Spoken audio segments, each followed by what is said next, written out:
Mesdames et messieurs, bonjour. Vous êtes sur l'élan africain et je vous en remercie.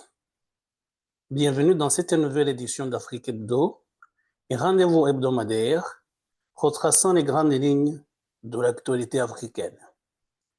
Au sommaire, ce dimanche du 29 décembre 2024, la dernière édition de l'année 2024, voici les titres principaux.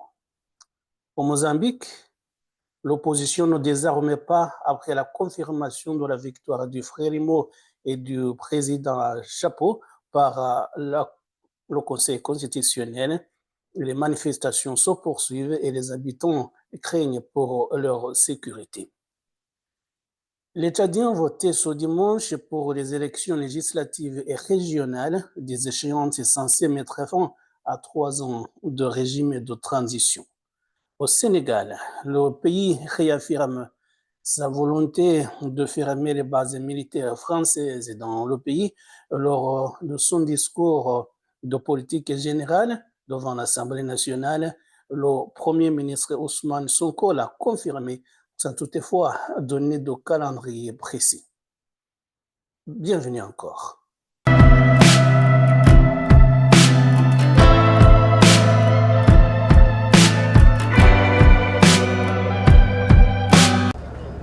J'ai pu accomplir mon devoir de voter pour celui qui va me représenter à l'hémicycle.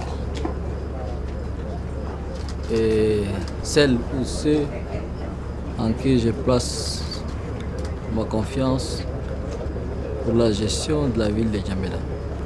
29 décembre 2024 est un jour historique pour notre pays. Ces élections ouvriront la voie à l'ère de la décentralisation tant entendue et voulue par le peuple tchadien. Elle sera effective. Donc j'appelle tous mes compatriotes inscrits sur la liste électorale de sortir massivement pour voter, car toute voix compte. Les Tchadiens ont voté dimanche lors des élections législatives et régionales supposées mettre fin à une période de transition de 3 ans après le régime militaire, mais que la principale opposition boycotte après avoir accusé les autorités de ne pas superviser un processus électoral crédible. Les élections législatives sont les premières depuis plus d'une décennie au Tchad et surviennent quelques mois après que le président Mahamat Idriss Déby a remporté une élection présidentielle contestée censée restaurer la démocratie. Idriss Déby a pris le pouvoir en 2021 après le décès de son père et président de longue date, Idriss Déby Itno, qui a passé 3 décennies au pouvoir. Ce pays, exportateur du pétrole de 18 millions d'habitants, est l'un des plus pauvres du monde, n'a pas connu le transfert de pouvoir libre et équitable depuis qu'il est devenu indépendant en 1960. Au moins 8 millions d'électeurs sont inscrits sur les listes électorales et doivent élire 188 députés de la nouvelle Assemblée nationale. Des représentants au niveau provincial et municipal doivent également être élus. Les résultats sont attendus dans environ 2 semaines. Plus de 10 partis d'opposition boycottent le scrutin, dont le principal parti Transforma, dont le candidat Success Masra est arrivé deuxième à l'élection présidentielle. Le parti a critiqué les élections législatives ainsi que le vote présidentiel, dont de nombreux observateurs ont été interdits comme une mascarade et un stratagème pour que le président Déby reste au pouvoir et perpétue la dynastie de sa famille. Masra a brièvement servi comme Premier ministre au début de cette année, après son retour d'exil, avant de démissionner pour pouvoir se présenter à la présidence. Samedi, il a affirmé que les résultats du vote seraient falsifiés et a déclaré aux électeurs qu'il vaut mieux rester chez soi.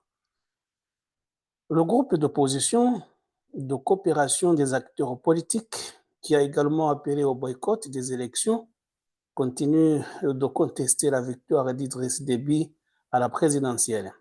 Présenter des candidats à ces élections perdues d'avance, c'est cautionner un pouvoir forcé qui se veut légitime, a déclaré le porte-parole Max Kemkoy. Pour ces élections, nous avons fait plusieurs propositions au gouvernement par rapport à un certain nombre de conditions pour que nous puissions participer. Et du côté gouvernement, les gens ont choisi de faire silence radio. C'est comme ça que nous avons décidé de boycotter ces élections. La Commission nationale des droits de l'homme du Kenya s'est déclarée préoccupée par le nombre croissant d'opposants au gouvernement qui ont été enlevés. 4 personnes ayant été portées disparues au cours du week-end dernier, portant le nombre total d'enlèvements à 82 depuis les manifestations anti-gouvernementales de l'été dernier. 4 utilisateurs de réseaux sociaux ont disparu après avoir partagé les images du président William Ruto générées par l'intelligence artificielle jugées offensantes par les partisans du gouvernement. La Commission des droits de l'homme a averti jeudi que le Kenya revenait au jour sombre de la disparition des critiques du gouvernement. Les enlèvements et la torture des opposants étaient monnaie courante sous l'administration du défunt président Daniel Moi. Nous souhaitons rappeler à la police ce rôle dans la protection des Kenyans contre de tels actes de violence, en notant en particulier que ces enlèvements ont lieu en plein jour, certains d'entre eux étant filmés par la police, mais aucune arrestation n'a toujours lieu, a déclaré la présidente de la Commission des droits de l'homme, Roselyne Oded. Une déclaration conjointe de 21 organisations de défense des droits de l'homme publiée mercredi a exhorté la police à demander des comptes aux responsables de ces enlèvements. Toute inaction crée un dangereux précédent et encouragera de nombreuses violations des droits de l'homme, indique le communiqué. En octobre, 9 envoyés européens ont fait part de leurs inquiétudes concernant les disparitions forcées et ont exhorté le président William Ruto à garantir que la justice soit rendue. Les envoyés ont pris la parole après que 4 ressortissants turcs ont été enlevés du Kenya et rapatriés, bien qu'ils soient enregistrés auprès des Nations Unies comme demandeurs d'asile, invoquant des menaces contre leur vie dans leur pays, la Turquie. Le Kenya fait partie de plusieurs pays africains élus au Conseil des droits de l'homme de l'ONU le 9 octobre 2024. L'Égypte a annoncé samedi avoir testé avec succès un nouveau canal de 10 km près de l'extrémité sud du canal de Suez, alors même que les revenus de cette voie navigable ont chuté depuis que les militants Houthis du Yémen ont commencé à attaquer les navires dans la mer Rouge. L'autorité du canal de Suez a déclaré dans un communiqué que lors des essais, deux navires ont traversé sans incident un nouveau tronçon de la section bidirectionnelle du canal. À la suite de l'échouement en 2021 du porte-conteneur Even Given, qui a bloqué la voie navigable vitale pendant 6 jours, l'Égypte a accepté ces projets. L'Égypte a accéléré ses projets visant à prolonger le deuxième canal dans la partie sud du canal et à élargir le canal existant. Ces revenus provenant de la voie navigable apportent d'entrer vers la route la plus courte entre l'Europe et l'Asie. On est néanmoins chuté depuis que les militants Houthis du Yémen ont commencé à attaquer des navires dans la mer Rouge en novembre 2023 en signe de solidarité avec les combattants palestiniens à Gaza. Le président égyptien Abdel Fattah al-Sisi a déclaré jeudi qu'en raison des défis régionaux, le pays avait perdu environ 7 milliards de dollars de revenus du canal de Suez en 2024, soit une baisse de plus de 60% par rapport à 2023. Selon l'autorité du canal de Suez, la dernière extension étend la longueur totale de la section bidirectionnelle du canal à 82 km contre 72 km auparavant. Le canal fait 193 km de long au total. Cette expansion augmentera la capacité du canal de 6 à 8 navires supplémentaires par jour et améliorera sa capacité à faire face à d'éventuelles urgences, a déclaré l'autorité du canal de Suez dans son communiqué. Au début de cette année, l'Égypte a déclaré qu'elle envisageait un projet d'expansion supplémentaire à distance de l'extension du canal de 10 km. Le président du Zimbabwe, Emmerson Mnangagwa, qui préside la SADC, a déclaré que l'organisation régionale était prête à aider le Mozambique en difficulté à plonger dans des violences post-électorales qui ont coûté la vie à plus de 100 morts, à plus de 100 manifestants, selon les organisations de défense des droits de l'homme. L'Afrique du Sud appelle au dialogue dans le pays où l'opposition affirme que sa victoire électorale a été volée lors du scrutin du 9 octobre. Dans un communiqué, le président du Zimbabwe, Emmerson Mnangagwa, actuel président de la communauté de développement de l'Afrique australe, SADC, composée de 16 pays, a déclaré que les violences post-électorales au Mozambique devaient cesser après que le Conseil constitutionnel du pays a donné cette semaine une victoire de 65% au parti au pouvoir en octobre. Ronald Lomola, ministre sud-africain des Relations internationales et de la coopération, a publié un message audio sur les réseaux sociaux évoquant les violences post-électorales au Mozambique. L'Afrique du Sud appelle toutes les parties à s'engager dans un dialogue urgent qui guérira le pays et le mettra sur une nouvelle trajectoire politique et de développement. En outre, l'Afrique du Sud est prête à aider le Mozambique de toutes les manières possibles pour faciliter ce dialogue, a-t-il ajouté. Kianyo Fariz, directrice régionale adjointe d'Amnesty International pour l'Afrique de l'Est et l'Afrique australe, a exhorté le gouvernement du Mozambique à mettre fin à ce qu'elle a qualifié de l'une des pires mesures de répression contre les manifestants. Depuis les résultats des élections du 9 octobre, la police a réagi par un recours excessif à la force contre ceux qui décident de s'exprimer et d'exercer leur droit à la liberté d'association et de réunion. Nous avons vu la police utiliser des balles réelles, des balles en caoutchouc et recourir à diverses formes de force excessive contre des manifestants. De nombreuses personnes ont été grièvement blessées et plus de 110 personnes ont été tuées, a-t-elle déclaré. Borge Namire, des chercheurs à l'Institut d'études et de sécurité, a déclaré que la paix est importante pour que les ports fermés du pays puissent s'ouvrir au service de pays comme le Zimbabwe, la Zambie, la République démocratique du Congo, le Malawi et l'Afrique du Sud. Donc, rien ne se passe. Tout a été paralysé au Mozambique. Cela signifie que les gens seront confrontés à encore plus de difficultés, même après que tout cela soit terminé. Ainsi, le moyen le plus rapide de résoudre ce problème est le dialogue. Il n'y a pas d'alternative au dialogue, a déclaré Namire. Alors que l'opposition et des organisations régionales telles que la SADC et l'Union africaine appellent désormais à la paix au Mozambique, il y a de l'espoir que la situation puisse changer.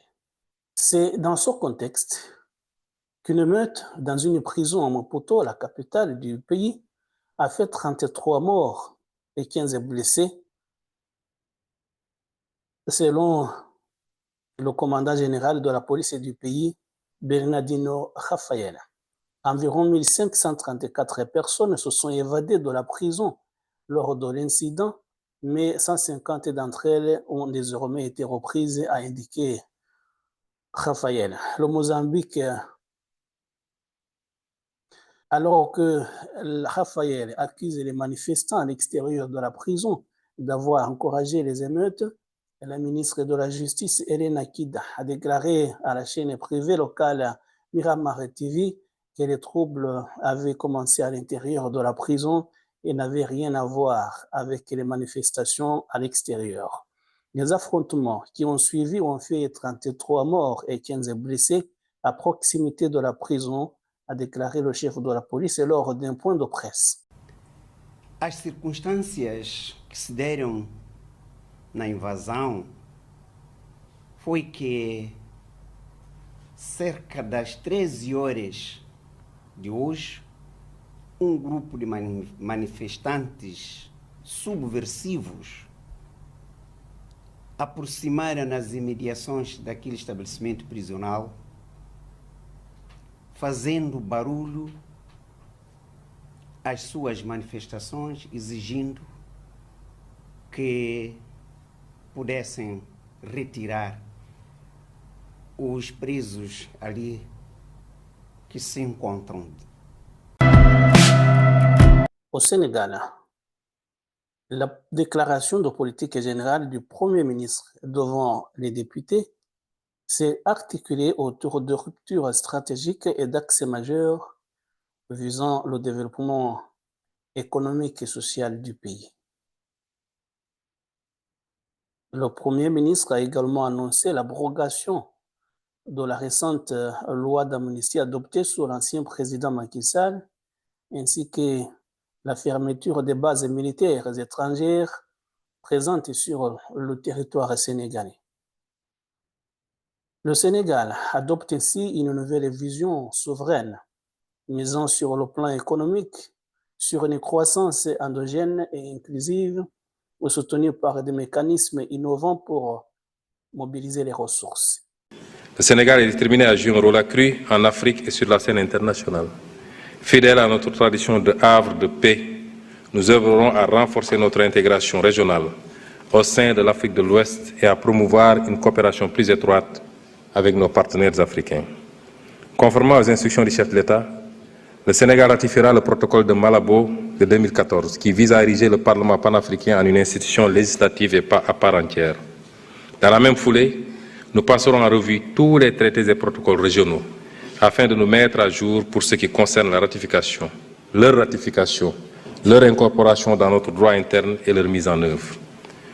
Nous nous évertuerons à être un pays modèle dans le domaine de l'intégration régionale en Afrique et soutiendrons activement les chantiers de la CEDEAO. Le Sénégal renforcera, comme jamais auparavant, ses relations avec les pays africains frères. Nous œuvrons sans relâche à favoriser les relations entre les secteurs privés et milieux d'affaires africains et ouest-africains afin de développer le commerce intra-africain et interrégional en exploitant les facilités offertes par la ZLECAf et la CEDEAO notamment. Nous ne ménagerons aucun effort pour une meilleure interconnectivité des infrastructures routières, ferroviaires, maritimes et aériennes, notamment dans le cadre des programmes communautaires de développement et du plan de développement des infrastructures en Afrique. Parallèlement, notre pays apportera toute sa contribution à la réussite du grand projet de gazoduc africain atlantique qui impacte la quasi-totalité des pays africains de l'Ouest. Une attention particulière sera portée au partenariat avec les pays voisins pour l'exploitation des ressources et la mutualisation des expériences. À cet effet, nous mettrons sur pied dès 2025 une agence en charge de la mobilisation des experts et des volontaires sénégalais au service du développement en Afrique.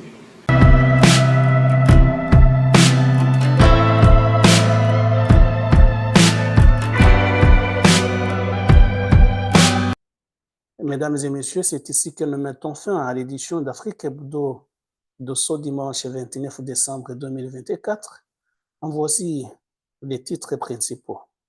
Au Mozambique, l'opposition ne désarme pas après la confirmation de la victoire du parti Frélimo au pouvoir par le Conseil constitutionnel.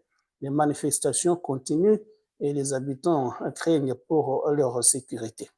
Les Tchadiens votaient ce dimanche pour les élections législatives et régionales, des échéances censées mettre fin à 3 ans de régime et de transition. Le Sénégal réaffirme sa volonté de fermer les bases militaires françaises dans le pays. Lors de son discours de politique générale, le Premier ministre Ousmane Sonko l'a confirmé sans donner de calendrier précis. Mesdames et messieurs, nous voilà à la fin de l'édition d'Afrique Hebdo de ce dimanche, 29 décembre 2024. C'est la dernière édition de l'année. Merci de nous avoir suivis et passez de très bonnes fêtes de fin d'année. Prochain rendez-vous dimanche prochain, ce sera le 5 janvier 2025. D'ici là, je vous souhaite de passer une excellente semaine. À très bientôt. Au revoir.